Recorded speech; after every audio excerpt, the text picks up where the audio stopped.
Bonjour, Mbolo, Jumbo, Asiko et Meyega. Hello à tous et bienvenue sur Elam Recap, le magazine de la rédaction qui passe en revue les faits marquants de l'actualité africaine de la semaine. Au menu de ce 53e numéro, un scandale au Gabon, la révolution malienne qui semble de plus en plus actée avec l'ordre donné aux forces françaises de quitter le territoire malien. Nous allons également parler du sommet Union européenne-Union africaine de Samuel Eto'o, nos tours de l'actualité en bref, nos tops, nos flops pour finir. Elam Recap, c'est parti!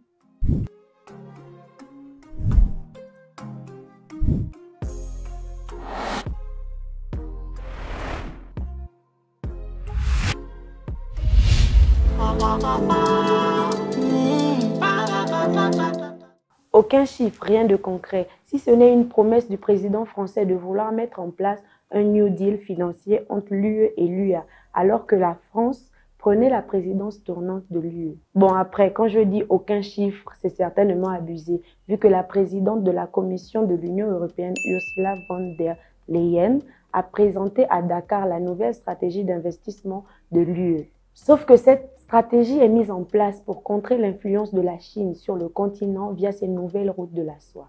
Elle a ainsi annoncé plus de 150 milliards d'euros pour alimenter des projets d'infrastructure. Côté Afrique, il y avait le président ivoirien Alassane Ouattara,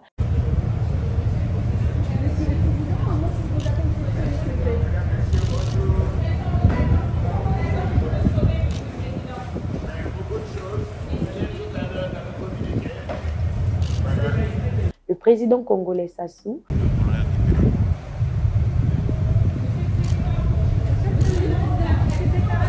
le président sud-africain Ramaphosa,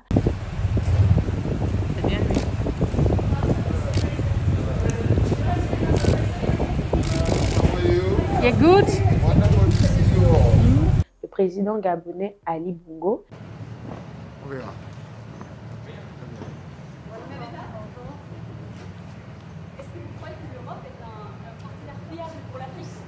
Oui, bien sûr, bien sûr. Et bien d'autres. Ils n'ont pas été autorisés à participer à ce sommet compte tenu des circonstances.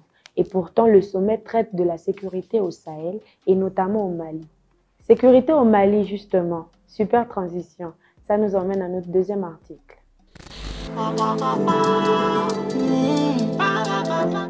Tout porte à croire que oui. C'est à travers un communiqué rendu public que les autorités maliennes ont ordonné aux autorités françaises de retirer leurs troupes au Mali dans les plus brefs délais. Une chose inimaginable autrefois et qui réjouit plusieurs panafricanistes. Il y a quelques jours, le Mali intimait déjà à l'ambassadeur de France au Mali de quitter le territoire. Et là, c'est ça. Au regard de ces manquements répétés des accords de défense, le gouvernement invite les autorités françaises à retirer sans délai les forces Barkhane et Takuba du territoire national sous la supervision des autorités maliennes. Je répète, au regard de ces manquements répétés des accords de défense, le gouvernement invite les autorités françaises à retirer sans délai les forces Barkhane et Takuba du territoire national sous la supervision des autorités maliennes. Je répète une dernière fois. Au regard de ces manquements répétés des accords de défense, le gouvernement invite les autorités françaises à retirer sans délai les forces Barkhane et Takuba du territoire national sous la supervision. Une façon d'insister qui pourrait prêter à sourire, mais qui montre la détermination des nouvelles autorités. Sur la cinquantaine de lignes de ce communiqué lu pour vous, on peut y voir: le gouvernement rappelle que par rapport aux résultats attendus, les résultats obtenus et annoncés officiellement par les autorités françaises n'ont pas été satisfaisants, ni en 2013 avec l'opération Serval, détruire le terrorisme, restaurer l'autorité de l'État malien sur l'ensemble du territoire national, faire appliquer les résolutions de l'ONU, ni en 2016 avec l'opération Barkhane, lutter contre le terrorisme, aider à faire monter l'armée malienne en puissance, intervenir en faveur des populations. Malgré la présence de l'opération Barkhane et des forces internationales de 2013 à 2021, le Mali a risqué l'apparition des menaces terrorisme initialement localisée au nord du Mali et s'est répandue sur l'ensemble du territoire national. C'est une circulaire du ministre de l'Intérieur qui a rendu publique l'info. Les mariages ambiance 2.0 sont désormais interdits dans les mairies du Gabon. Pour le ministre de l'Intérieur, Lambert Noël Mata, il y a trop de spectacles, trop de théâtre et toutes ces scènes qui consistent à faire du folklore ne rentrent pas dans l'esprit républicain. Vraisemblablement, Axel Ayenoué, élu à la tête de ce conseil municipal depuis 5 ans, a instauré une méthode inédite de célébration de mariage. Les ambiances festives instituées à la mairie du Bonheur sont caractérisées par des mises en scène aux allures de films hollywoodiens. Une touche qui semble séduire les futurs mariés qui y affluent en masse et qui semble visiblement déranger le ministre de l'Intérieur. Pour certains, c'est cette vidéo qui serait à l'origine de la colère du ministre.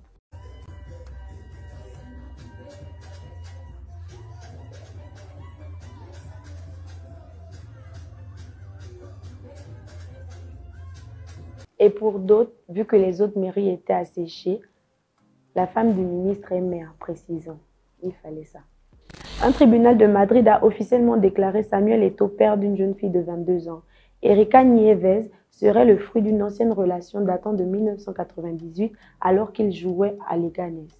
Eto'o est condamné à verser une pension mensuelle de 1 400 €. Après, c'est vrai qu'en regardant la jeune fille, c'est difficile d'en douter. Enfin, je pense. Et vous? Fait insolite sur la toile gabonaise, la fuite d'une vidéo sextape de l'ancien Premier ministre Julien Kogué.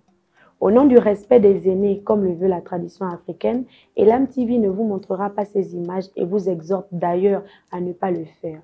Nous voulons aussi profiter pour demander à ces différentes personnalités publiques de redoubler de vigilance dans l'utilisation des outils informatiques car ils sont la cible d'arnaqueurs du net.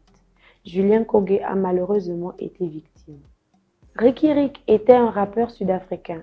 Mercredi dernier, il se serait donné la mort dans sa résidence au nord de Johannesburg, selon les premiers rapports. L'annonce de sa mort a été reçue comme un choc sur toute l'étendue du territoire, tant Ricky Rick était perçu comme bien plus qu'un rappeur, mais plutôt comme une icône. Repose en paix l'artiste.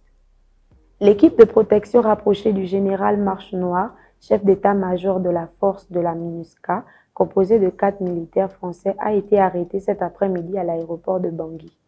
Ces 4 officiers de sécurité escortaient le chef d'état-major de la force de la MINUSCA pour prendre le vol Air France avec leur équipement professionnel.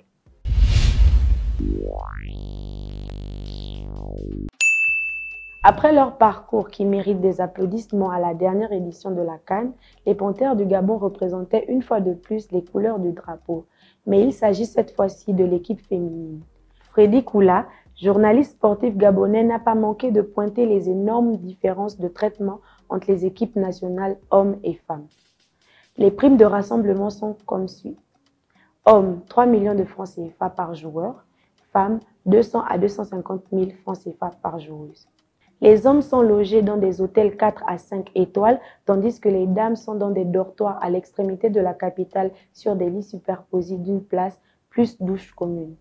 Nous sommes arrivés à la fin de notre émission Elam Récap numéro 53. Merci à vous qui nous suivez. Ne manquez pas de liker, commenter, partager et surtout vous abonner pour que la famille s'agrandisse et devienne belle. Merci.